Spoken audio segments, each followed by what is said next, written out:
The fiscal and economic projections are expected to follow the adjustment path, and Oman should prepare plans based on the current scenario and should be ready to reassess and use all the flexibility allowed under the framework, ensuring full transparency in the process, is to assess the macroeconomic and fiscal projection of the government to give us some information about this one. And of course, to talk about this project is the Associate Professor of Economics and Dean of College of Economics and Political Science at Sultan Qaboos University, Dr.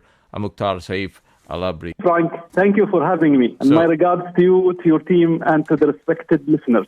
First of all, congratulations for this. Before we dive into the questions, tell us about yourself and how did you come up with this idea, or tell us a brief overview about the project. This is a project that my co-author and I have interest in. My co-author is Dr. Ahmed Hadi from the College of Banking and Financial Studies. So there was an announcement for a grant, research grant from the Research Council back then, and we were interested in coming up with a study to gauge and analyze the impact of various fiscal and monetary policies on the firm level, at the firm level. So we selected the first stage. We selected the trade credit of firms. Okay. And we want to see how these responses, the policy responses affected trade credit at the firm level. Okay. So first of all, what is the best fiscal policy in response to this COVID-19 idea is concerned? Countries responded to COVID-19 crisis with massive economic responses, fiscal, monetary, supply side, and so on. Add to that, developed countries, they had, the luxury to make more massive economic responses, compared to developing countries where the choices were limited. But we have seen, that a number of policies were more effective. Especially talking about the fiscal policies. Like to list, the few of the policies that they were effective. First of all, many countries they started by having sort of business package for small and medium enterprises. Like giving loans to small medium enterprises, helping them with the working capital, purchase the payroll loan portfolio. Also, some small and medium enterprises were allowed to issue corporate bonds in some countries, a range of subsidies, tax deferrals, some bridge loans where, the government were kind of sponsoring or giving collateral to the loans of the small and medium enterprises, and other forms of transfers and subsidies. All right. So a number of those were effective. Plus, large countries, talking about the U.S. in specific, they have direct payments, so they gave cash handouts, to all citizens, for a number of rounds now. Governments are addressing the COVID-19 crisis by means of substantial fiscal expansion, often supported also by monetary policy. Even if the crisis is quite temporary right now, this will likely result in considerable increases in, of course, you said debt to GDP ratios. In your own view, will this entail restrictive policies in the medium term, and will interest rates stay very low, even though in the long run? There is the risk of increased hike in interest rate in the medium term is low at this stage. Given the ongoing packages by countries and by governments. So both fiscal policies now and monetary policies, talking about like conventional monetary policies or non-conventional monetary policies, they are all leading to massive liquidity increase and injection in the economy. So if you think about fiscal policies, they also lead to lower interest rates and more liquidity in banks. because even direct transfers and the cash handouts and so on, they will end up sooner or later in bank reserves, and that will lead to increase in liquidity. There is no risk of higher interest rates in the near term and the medium term for now. It could be the worry now is more of the slow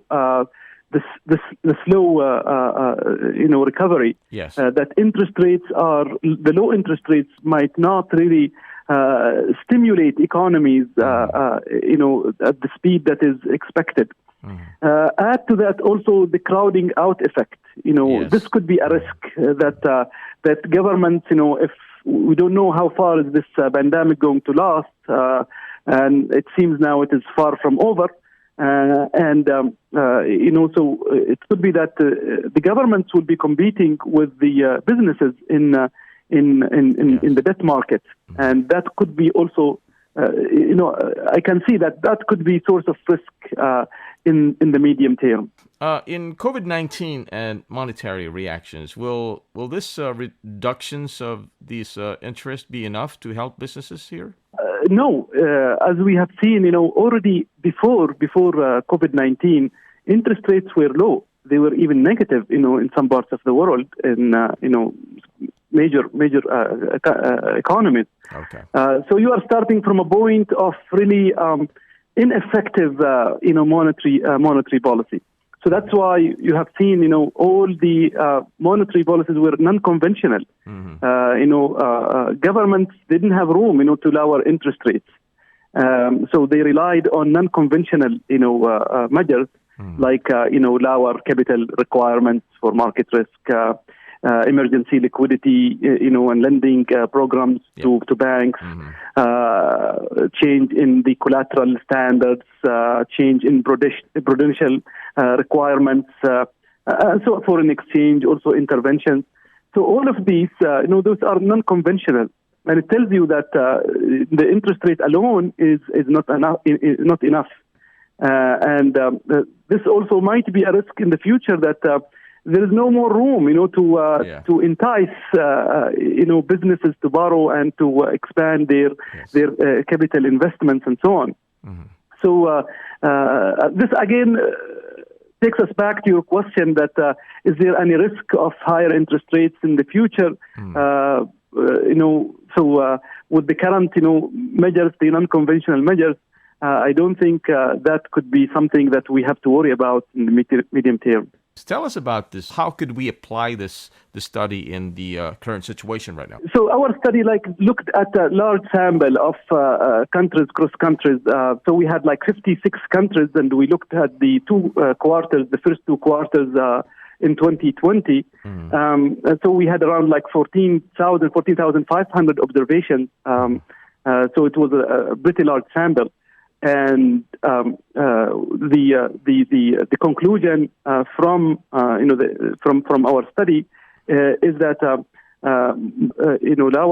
lower interests are leading to lower trade credit, which actually supports the hypothesis that there is substitution.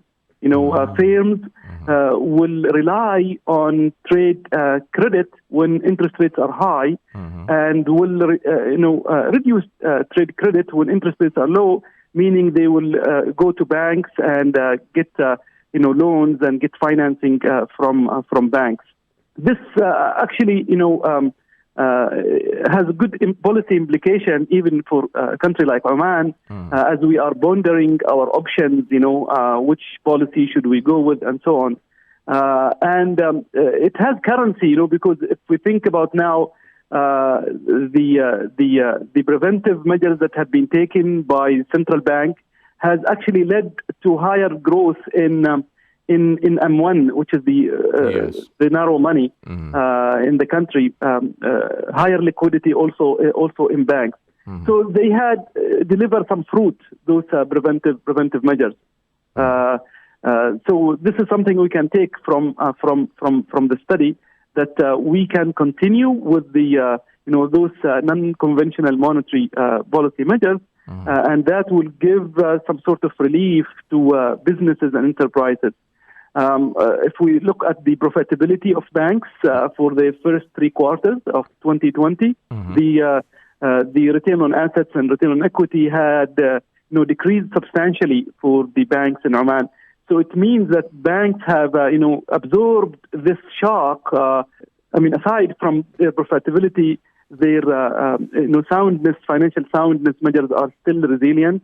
They are still strong, and they can absorb this shock, I think, for some time to come. The recovery is pretty slow because of the variants coming in, the lockdowns, the policies of the Supreme Committee, which affects the economy right now. Because of this macroeconomics, it suggests that the fiscal policy will lead to an increase in output. Is this not enough to conclude the policy does not have an impact on the price level? How is the fiscal theory of the price level different from the basic approaches at the end? Yeah, thank you for this question, Frank. This is a very interesting question. I tend first to support the idea. I hear this phrase from one analyst saying that this crisis will not be over in any country unless it is over in all countries in the world. Yes. So if you think about a country like Oman, we are a small economy. We largely depend on our external sector in terms of our exports of oil. Oil prices are determined in international markets. We are importing almost everything from the rest of the world. We rely also on foreign investment to some extent. So even if things become under control, if we can really contain this pandemic, still unless it is really contained in almost no other parts of the world, we cannot really be out of the wood. So you are absolutely right. The major kind of is the slow recovery.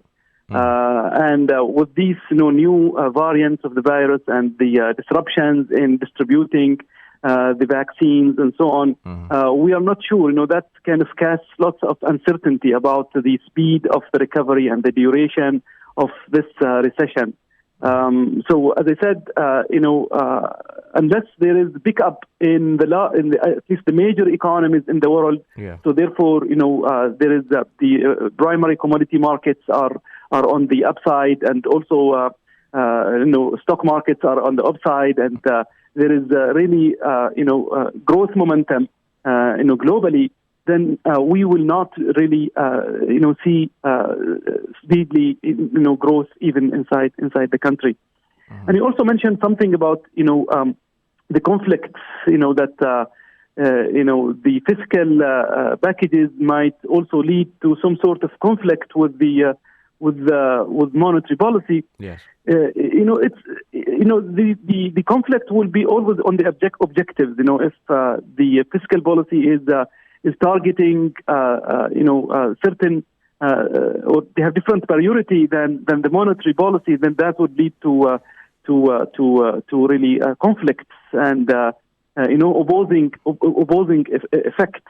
However, I tend to think that for the time being, since the demand, the aggregate demand is low, so both, there is no risk of conflict here. Both, the fiscal policy and monetary policy will work together. There is no risk from inflation in the short term and even in the medium term because of the low economic activities. There could be conflict in terms of the unemployment effect. The fiscal stimulus are not enough to stimulate businesses to expand and therefore provide jobs and so on. Could be conflict in terms of the trade balance for the country and the government deficit also. There could be a conflict there, but we always need to balance our policies so that we can have the maximum achievable possible of our objectives. Okay, so what area should we focus on right now, as far as the economic situation is concerned, of Yes, Oman? yes. No, this is very important. This is very critical.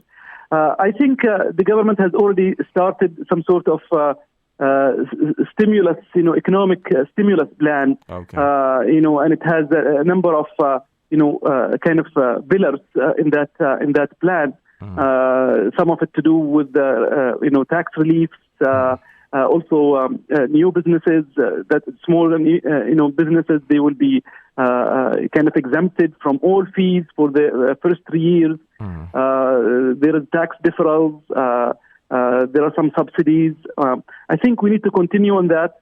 Our objective first should be the basic, first of all, making sure that the basic goods and services are available, and supported.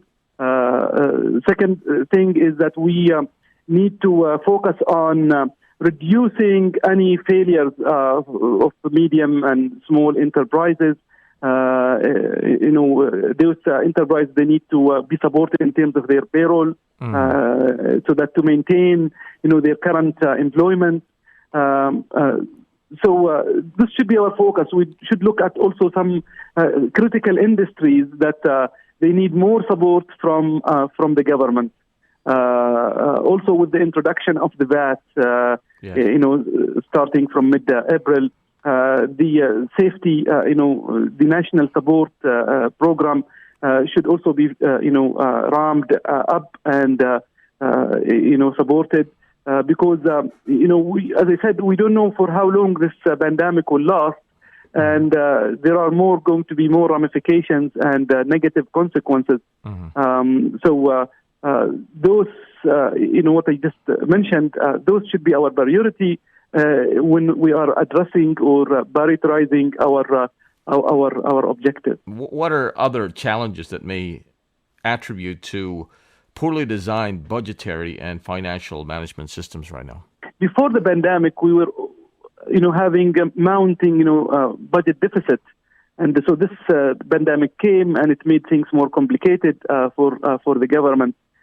So the currently, the government, started this financial sustainability plan for the next 5 years. Okay. There are challenges, coming from this financial sustainability that again, the reduction in spending, is causing its toll on some businesses also. So again, this is kind of the conflicting, objectives here. The external debt market also is a challenge for Oman at the moment. Because of the low credit rating for our sovereign bonds. So those are challenges. The health also spending is demanding, and it needs more allocation of the budget. But I think the main thing is first is to make sure that we sustain the current businesses, and avoid more, layoffs in the economy, because that's kind of causing lots of pressure, socioeconomic pressure to the government. The introduction of the VAT, the income tax will be also introduced in 20 and 22. What's your forecast regarding this? We are struggling currently, with kind of stimulating the economy, because you have more than one effect, kicking in now. The pandemic, has severely affected, the businesses. The new waves in the of this pandemic are again making things more complicated. However, I think the government has taken important steps. We are on the right path, to face all the consequences of this pandemic. Things might get worse before they get better. But inshallah, we are on the right path to recovery. The oil prices now also are on stable. Kind of a comfortable level for our budget. So if they continue at the same level, then that will give some relief to the budget. Aside from that, as I said, the incentive plans need to be targeting specific sectors that we think that they will have more potential for employment for nationals. Okay. Yes, as I said, also with the right safety nets in place, we can actually kind of pass this difficult period when things are falling on those who are medium or low income level citizens. But other than that, I think the government are implementing the right policies for the time being. So the effect of government increasing external debt on financial markets is the need to use an overlapping generation model to determine the payback procedure. Well, the answer to this is growth. I'm not worried about mounting kind of debt to GDP ratio as long as we can achieve and sustain some growth in the economy. Okay. So I know it is challenging. It is a threat to our growth also. It has kind of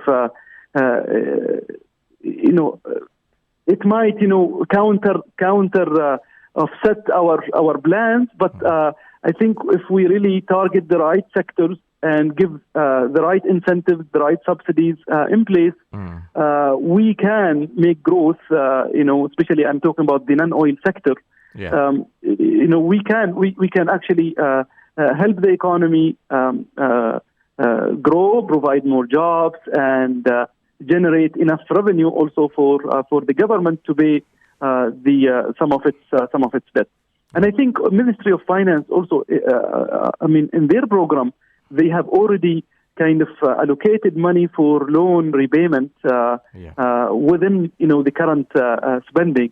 So this is something that is going really to help make sure that the effect, as you said, from an overlapping generation point of view, the effect of the debt is not deferred to future generations, but rather are borne by or shouldered also by current generations. And if you think about this, there's in economics what's called the Ricardian equivalence, and it simply says that the way you finance your budget deficit, your government budget deficit, is irrelevant, or it amounts to the same thing. Whether you raise taxes or you borrow, it means the same thing because at some point in time these will be paid, and the effect would be the same. So now with the VAT taxes and maybe with the forthcoming income taxes, the burden of the debt will be also distributed evenly across generations. In my view, debt market data for Oman, especially data related to bond market right now. Our debt to GDP ratio is sizable. Now it's I think approaching 80%. Of GDP by end of this year probably. But given this is compared to large economies, this is not something substantial. However, given the size of Oman's economy and the structure of Oman economy, this is considered kind of sizable, and it needs to be addressed. So Oman relies heavily on external debt because of our structure of our economy, that we are an importing country. We need to sustain our balance of payments and so on. But again, as I said, with the right especially supply side policies, growth-oriented policies, we can manage, inshallah, those the large debt to GDP ratio, and also with by targeting also the local debt market, with the right instruments, we can also take advantage of the relatively high liquidity now in the market. What about investments? Is there a possibility that a tool for recovery here? The investment, one of the main factors, always the investors' confidence.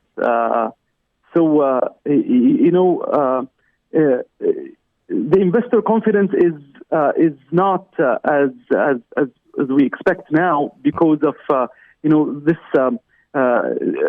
the uncertainty going on, as I said, especially outside the country, with the new variants of the virus and lockdowns in Europe and many countries, and the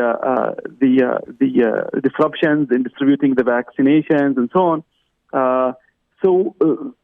Despite the low interest rates and the incentives provided, still there is some sort of reluctance from investors. Yes. And again, that would really kind of put lots of doubt on the speed of the recovery. Right. Because unless we can really ramp up investment now, because investment takes time until you start seeing the effect of it.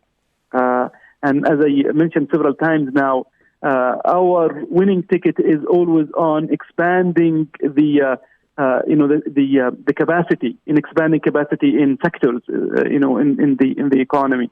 And for that, I think governments, they need maybe to provide more kind of support, not necessarily in terms of reducing the cost of capital for businesses, but also in terms of finding other incentives to attract investors. And as I said, in certain sectors that we feel that will provide more employment and then can contribute more to the growth of the economy. How can exchange rate affect an economy, especially during COVID-19? Well, this is an interesting question. For countries that they can, talking about flexible exchange rate countries, they can really use the exchange rate to support their exports and kind of allow more growth in the economy.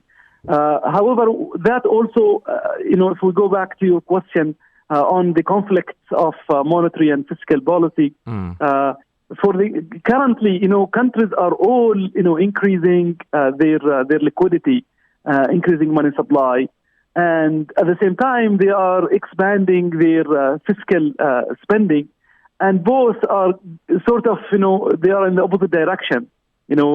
More liquidity means lower, exchange rate or weaker currency, but expansion in fiscal policy and these direct payments and so on, those will cause the currency also to appreciate. In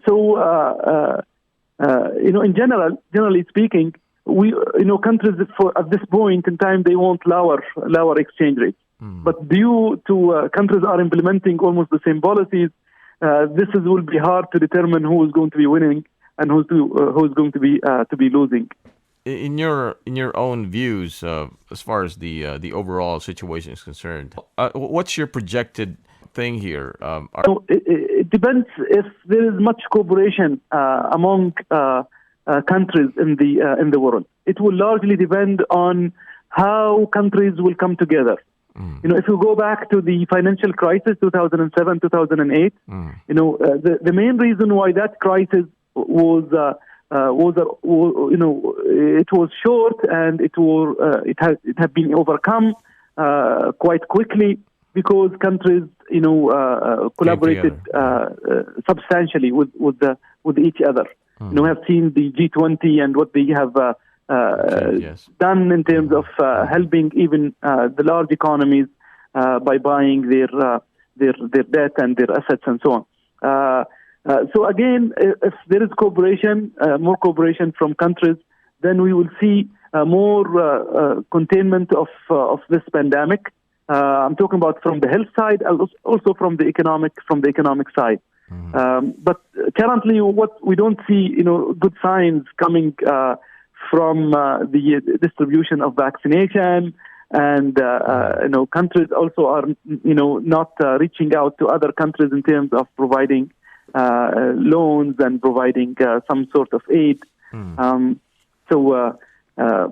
But things can change. Remember, like in September, things were not as optimistic as they seem to be now.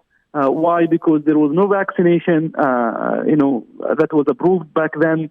Many countries were going through periods of, more waves of the pandemic and more, periods of lockdown and disruption of travel and mobility and so on. But to answer this, I think it will take at least 1.5 years before we see kind of sustained signs of recovery. So far, the signs are mixed in terms of the speed and the duration of the recovery. Fiscal action during the COVID-19 pandemic has been far larger, and the bulk of spending has been on lifelines for people and firms that had to curtail activity during the lockdowns necessary to limit contagion. In the case of the ongoing COVID-19 pandemic, the situation is further complicated by the widespread procurement, which needs to strike balance between speeding up purchases and getting goods and services to those, especially safeguarding against corruption and, of course, waste. All right. Thank you very much, Doc, for being here. It's been an honor and privilege to have you talk about this incredible plan that you have. Any final thoughts before we wrap things up? Thank you very much, Frank, for giving me this opportunity. And I thank you for your interesting questions and your valuable kind of insights also. We would like to thank the Ministry of Higher Education and the Research Council for their generous support in terms of providing the grant to do this project. My co-author, Dr. Ahmed, Hadi, and I are very grateful to the support of the staff at the Research Council and for their unlimited support during the project. We also would like to thank our colleagues who provided their help, and comments on our research. My words always that this is something extraordinary. This pandemic, was not expected, and so far our policymakers, they have done whatever possible to respond to the pandemic, taking into account all considerations. I think we need to support each other. We need to be positive, and things, inshallah, will improve. And inshallah, the good times will come soon. Okay. So, any upcoming seminars you have online or something? Yes, we have actually a continuous program of webinars in College of Economics and Political Science. We address timely and important national topics. So please tune to our YouTube and our Twitter account. We announce webinars in those accounts. I think the students also, they have the business week starting this week on the 4th of April for a week, and they will be discussing Oman Vision 2040, and they will reach out to some policymakers and also to academics and students and the general community to discuss different issues related to Vision 2040. Okay. All the best and more success in your upcoming plans in the future, Doc. to all of us. Thanks a lot. Take care. That's the Associate Professor of Economics and Dean of College of Economics and Political Science at the Sultan Qaboos University, Almukhtar Saif Al Abri. I'm Frank. Thanks for listening.